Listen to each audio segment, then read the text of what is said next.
કેમ છો વિદ્યાર્થી મિત્રો? આજે ફરીથી એક નવા વિડીયોમાં જે અનફોરગેટેબલ વોલ્ટ ડિઝની છે એના લેખક છે રોય ડિઝની, પણ આખો પાઠ જે વોલ્ટ ડિઝની ઉપર આધારિત છે. તો આપણે આજે એની બાયોગ્રાફી જોશું કે એમનો જન્મ ક્યાં થયો છે અને જીવન આખા સમગ્ર જીવનમાં એમને કઈ કઈ સિદ્ધિ પ્રાપ્ત કરી છે એ પણ આજે આપણે સમજીશું.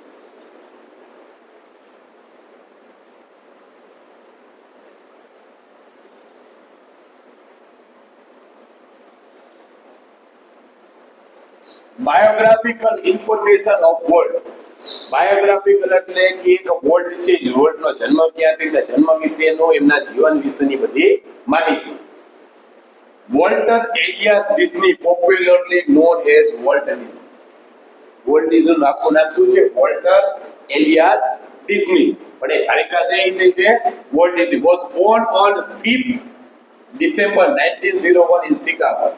કે 5 ડિસેમ્બર 1901 ને શિકાગો શહેરમાં એમનો જન્મ થયો હતો. એનું પૂરું નામ હતું Walter Elias Disney. His father's name was Elias Disney. એમના પપ્પાનું નામ હતું એલિયસ Disney and his mother's name was Flora Cole Disney. એમના મમ્મીનું નામ હતું flora call Disney. Walt was emotionally very close to his brother Roy Disney. કે લાગણીથી volt છે પોતેની emotional લાગણીથી એમને એમનો જે ભાઈ છે ભાઈથી વધારે એકદમ ક્લોઝ હતા, જોડાયેલા. એમને એમના ભાઈ સાથે બહુ જ બંધુ હતું. ભાઈનું નામ શું હતું? Roy Disney. As a child એટલે કે જ્યારે બાળક હતા ત્યારે he developed his early interest in painting. કે જ્યારે બાળક હતા તો બાળકથી નાનપણથી જ એમને પેઇન્ટિંગ કરવાનો, ડ્રોઈંગ કરવાનો ખૂબ જ શોખ હતો અને મજા આવતી એમને.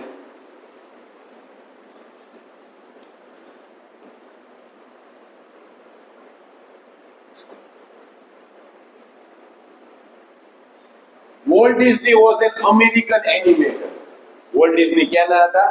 અમેરિકાના હતા. એનિમેટર, એનિમેટર એટલે કે જે વ્યક્તિ એનિમેશન કરે છે, કે જે કાર્ટૂન બનાવે છે એને એનિમેટર કહેવાય છે. He is considered to be the pioneer of cartoon films. Pioneer એટલે કોઈ વ્યક્તિ એવા કે જેણે પાયાથી શરૂઆત કરી. કે કાર્ટૂન ફિલ્મ છે જે બની છે આ વિશ્વમાં બધી કાર્ટૂન બનાવી, એમાં જે પાયાના વ્યક્તિ હોય ને પાયોનિયર કહેવાય. કે જેણે સિંહ ફાળો આપ્યો, કે જેના પછી શરૂઆત થઈ ને શું કહેવાય? પાયોનિયર કહેવાય. Pioneer of cartoon film and the creator of the amusement park. જે અમ્યુઝમેન્ટ પાર્ક છે એના પોતે સર્જક છે અને કાર્ટૂન ફિલ્મ જે બની છે એમાં એમનો સિંહ ફાળો છે, એટલા માટે પાયોનિયર છે, પાયાના વ્યક્તિ. અને અમ્યુઝમેન્ટ પાર્ક ને ડિસ્નીલેન્ડ ને Disneyland. Walt is very famous for his cartoon character Mickey Mouse. કે આખા વિશ્વમાં જો વોલ્ટ ફેમસ હોય તો શેના માટે છે? એને જે પાત્રનું સર્જન કર્યું છે એનું નામ છે મિકી માઉસ.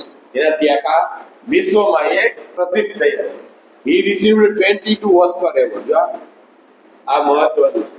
ઓસ્કર એવોર્ડ એટલે આખા વિશ્વમાં જે દર વખતે મૂવી છે એનો જે અવલોકન થાય કે કઈ મૂવી આખા વિશ્વમાં સારી, અને એની ઉપરથી પછી એને જે ઓસ્કર એવોર્ડ આપવામાં આવે. તો એ જે છે ઓસ્કર એવોર્ડ એને દાખલે રિસીવ કેટલા એમને જીવનમાં અલગ અલગ કરીને 22 ઓસ્કાર મળેલા છે.